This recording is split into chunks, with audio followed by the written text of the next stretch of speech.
आता आपण बघूया टॉप 9 मोठ्या बातम्या। औरंगजेब कबरवादाच्या पार्श्वभूमीवर एनआयए पथक संभाजीनगरात दाखल, कुलताबाद परिसराची पाहणी, जालना परभणीतील हालचालींवरही लक्ष।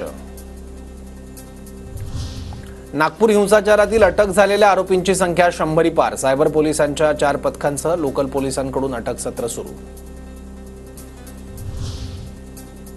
नागपूर हिंसाचार प्रकरणी 8 आरोपींना केलं न्यायालयात हजर, 4 आरोपींना 14 दिवस न्यायालयीन तर चौघांना 23 मार्च पर्यंत पोलीस कोठडी।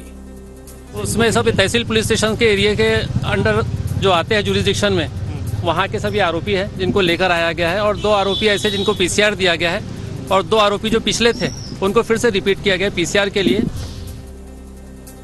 नागपुरातील संचारबंदीचा 5वा दिवस, 11 पैकी 9 परिसरातील संचारबंदी शिथिल, कोतवाली तहसील गणेशपेठमधील बाजारपेठ शाळा बंद राहणार, तणावपूर्ण शांतता असल्यामुळे संचारबंदी कायम ठेवल्याची माहिती।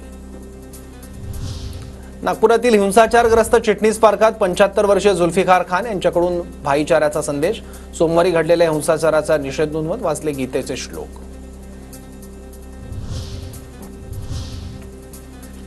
TV9 मराठीच्या बातमीचा इम्पॅक्ट, धुळकात पडलेल्या शववाहिका आणि बाईक रुग्णवाहिका 8 ते 10 दिवसात वितरित करण्यात येणार, विधान परिषदेत आरोग्यमंत्री प्रकाश आंबेडकर यांची माहिती।